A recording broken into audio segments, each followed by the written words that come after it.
Bienvenue chez Obscurlist pour des podcasts de jeux de rôle dans des univers sombres. Précédemment dans la Manne Noire, les trois héros ont appris qu'ils étaient marqués et qu'ils devaient chasser les incarnés. Nous les reprenons alors qu'ils se rendent à la clinique de Francfort-sur-l'Oder à la recherche du passé de Magda. Bonne écoute de la Manne Noire, épisode 24. Vous voyez quelques patients qui sont là, qui sont plutôt apathiques. Vous remarquez peut-être de loin qu'ils ont l'air d'avoir des marques sur le corps. Mais ils sont apathiques comme ça sur leur lit. Vous en voyez trois qui sont attachés aussi. Ils sont attachés à leur lit et ils se jettent d'un côté à l'autre comme ça, en hurlant et en grognant. Ouais, ceux qui sont apathiques, je m'approche pour voir ce que c'est comme marque. Ok, et vous faites quoi vous les autres? Je fais rien, je regarde. Tu t'avances aussi ou pas? Non, ça me met mal à l'aise d'être là. D'accord. Et je pensais qu'on verrait des extraits de son dossier. Moi, Ce sera aux archives, je ouais. vais pas voir les Ok. vieux lits. Et toi Sven? Oui, moi aussi, je suis assez impatient de redescendre.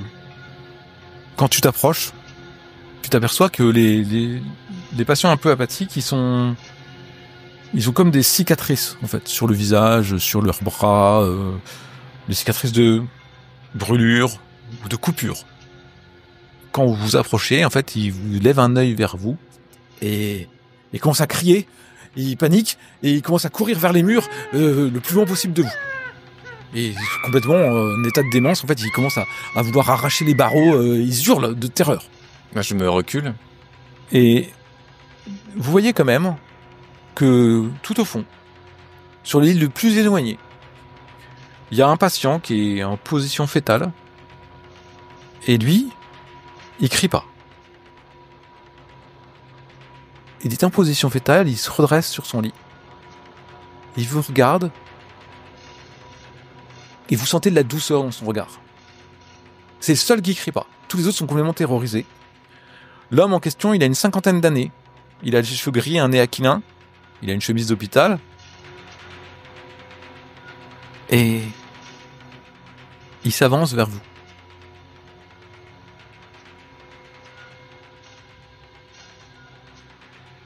Qu'est-ce que vous faites? Je laisse avancer. Donc moi, je regarde ce qui se passe, mais je bouge pas. Il vous regarde. Tu laisses aussi approcher. Irina, t'as une sensation extrêmement étrange. Tu penses connaître cette personne. Et tu penses qu'elle voit d'autres choses. Parce qu'en fait, il n'est pas du tout terrorisé. Et il vous regarde. Il s'avance. Un peu difficilement, en fait. Marche pas énormément. Il tient dans sa main une petite poupée en porcelaine noire. Il s'avance, il vous regarde tous les trois en vous souriant. Il va vers Sven et il te tend, Sven, sa poupée. Et toi, Je la prends. tu la prends.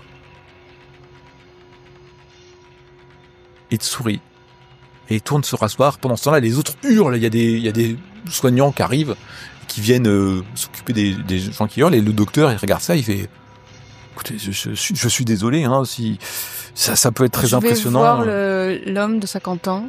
Mhm. J'ose espérer qu'il parle. Ok. Mais bon, je vais quand même le voir. Et je me mets à sa hauteur, enfin le plus doucement possible, prévenant possible. Et je lui dis: qu'est-ce que vous voyez quand vous me regardez? Il te regarde, il a l'air de pas trop comprendre ou pouvoir s'exprimer. Il te regarde et il met ses mains comme ça sur le côté, il les joint, il pose sa tête dessus comme s'il dormait. Et il retourne vers son lit. Bah, je me tourne vers le docteur. Comment s'appelle ce patient, là? C'est tout bonnement extraordinaire.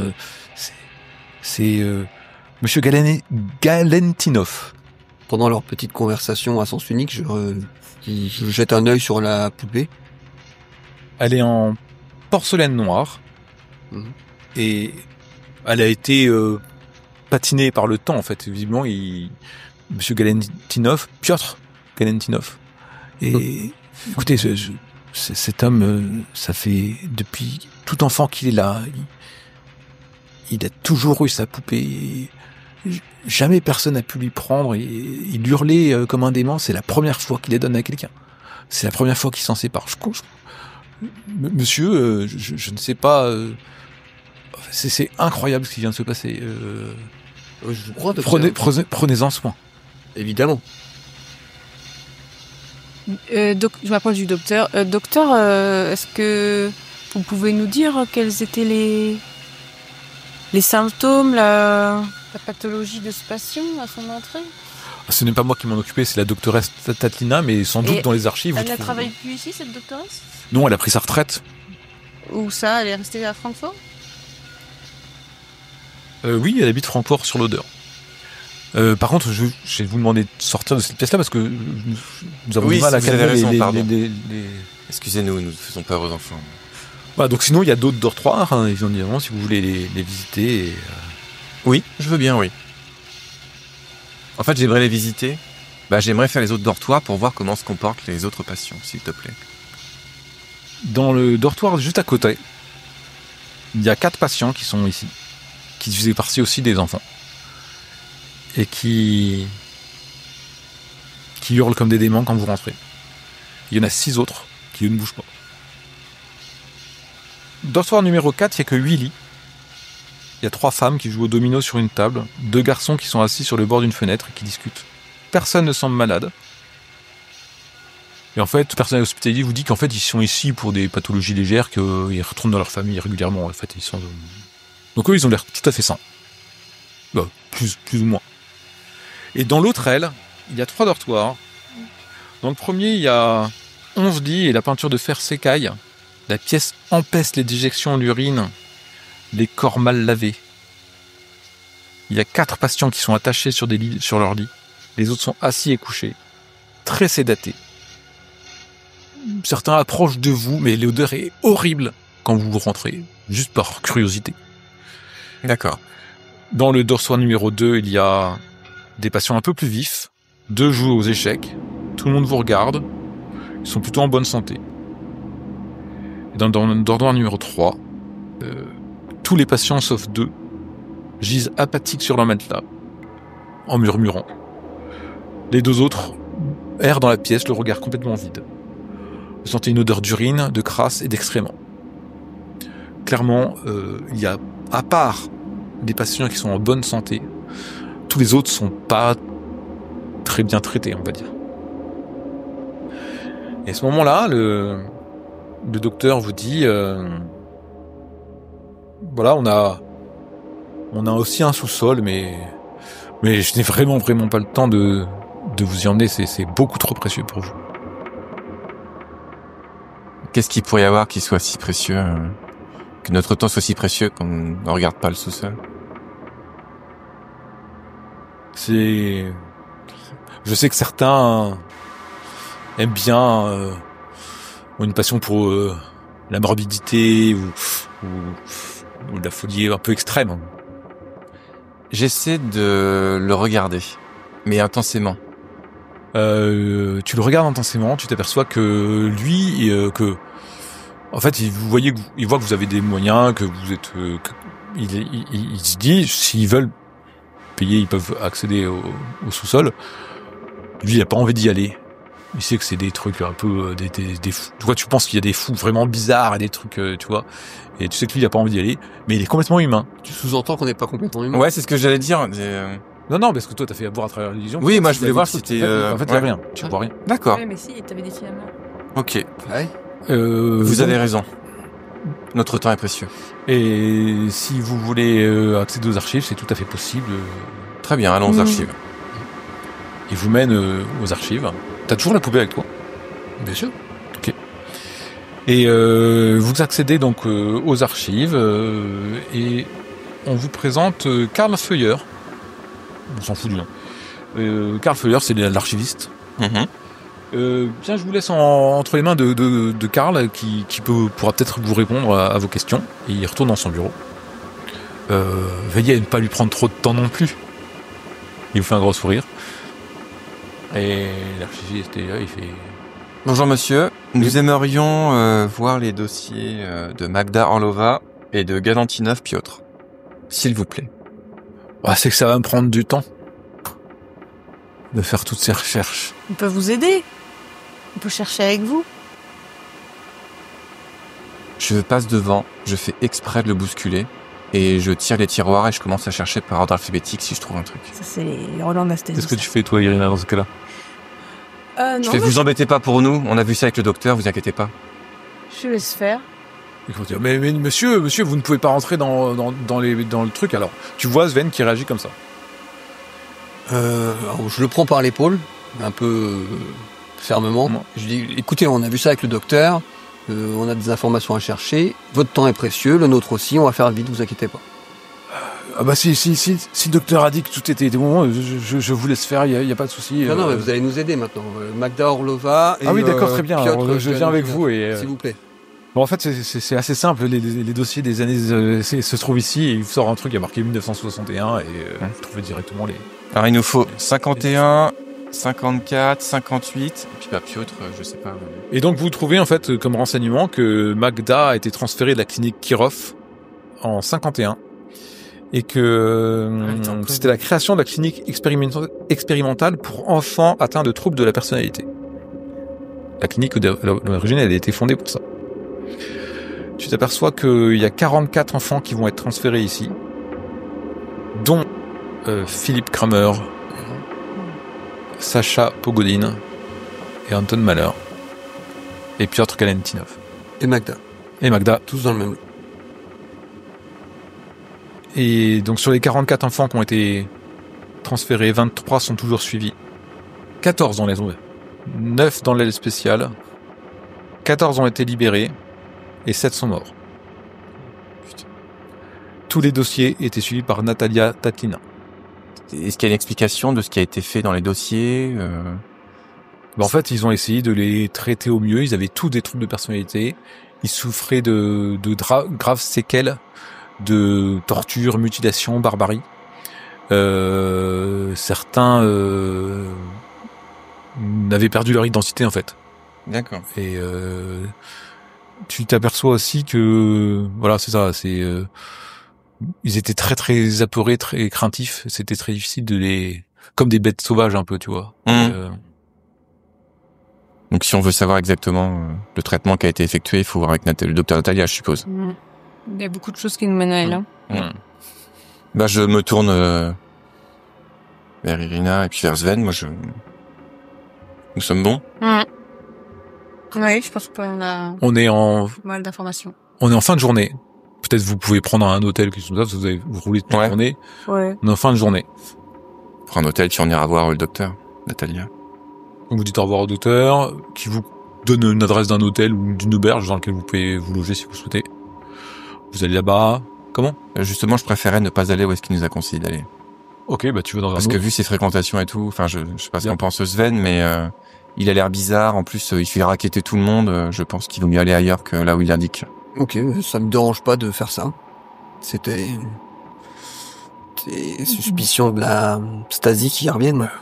Donc vous allez dans un autre hôtel, vous mangez, vous avez toujours très faim. Peut-être avec la prévision d'aller voir Natalia Tatlina le lendemain, c'est ça ? Ouais. Toi, tu te trouves qu'il y a une poupée. Ouais. Que j'examine du coup. Elle date de la même Ok. époque en fait. Voilà. Rien de spécial à part ça. Non. Et vous évidemment, vous allez vous coucher. Tu prends un médicament ? Oui. Tu prends un médicament, Marcus. Et quand vous dormez, vous faites tous le même rêve. Même moi ? Ouais, même toi, Marcus. Vous vous trouvez sur une tête blanche, nappée de brouillard. Au loin, un arbre solitaire pousse à flanc de nos collines. Un vent agréable glisse sur vous. Le ciel est écarlate, comme avant un lever de soleil. Il y a des nappes de brume qui forment des silhouettes qui disparaissent peu à peu. Vous vous voyez tous les trois. Et il vous semble que, à côté de l'arbre, il y a une silhouette. J'essaye de m'approcher encore de la silhouette. Oui. Tu peux t'approcher. Et tu vois que... Vous voyez Irina qui va se diriger vers cette subotte-là. Qu'est-ce que vous faites? Bah, je la suis. Et toi, Sven? Je suis les deux autres. Déjà, je comprends pas. Enfin, même dans mon rêve, je dois être étonné de les voir, quoi. Oui. Vous approchez. L'homme est dans la trentaine d'années. Il a un nez qui lui donne un air de faucon. Il a un je ne sais quoi d'indien. Des longs cheveux noirs, des yeux bruns. Il a jean basket. Des grosses boucles d'oreilles en argent. Je sais que vous êtes venu ici pour que je puisse partager mon savoir avec vous. Vous aurez besoin de mes connaissances pour l'art du rêve. Vous êtes ici dans un monde onirique abandonné. Son créateur ne vient plus ici. Ses ruines sont tout ce qui reste. Tout ce que vous pouvez trouver ici peut être altéré. Il regarde l'herbe par terre. Il passe sa main. Et quand il la lève, il a des cerises dans sa main. Il regarde le ciel. D'un seul coup, il commence à pleuvoir un petit peu. Qu'allez-vous faire? Je touche l'arbre et je fais pousser des pommes. En tout cas, j'essaie. Ok. Oui, moi je voulais, pareil, regarder l'arbre et faire pousser des feuilles. Ok. Et toi, Zen? Moi, je fais rien. Tu regardes l'arbre et tu essaies de faire pousser des feuilles, Irina, et tu n'y arrives pas. Marcus, tu regardes l'arbre et tu voulais le toucher et tu voulais faire quoi? Pousser des pommes. Un pommier. Des pommes poussent. Zen, tu fais rien, mais t'as des feuilles qui te poussent dessus. Ok. Je crois que je suis un peu... je suis bloqué, en fait, là. Je suis bloqué, j'arrive plus à réfléchir ou autre, je vis l'instant, c'est trop pour mon cerveau, j'arrive pas à l'appréhender. Tu regardes un peu hébété, quoi. Ouais, c'est ça. Parfois, il faut savoir s'altérer soi-même. Et vous voyez qu'il y a des plumes qui lui poussent dans le dos. Et puis d'un seul coup, il commence à prendre son vol. Et il vole dans l'arbre. Il se met sur la plus haute branche. L'horizon brumeux se tord alors et vous encercle. Vous êtes maintenant dans un paysage étrange, rempli de cristaux cristallins. Sur un chemin translucide, au milieu du labyrinthe de cristaux. Vous êtes dans un labyrinthe.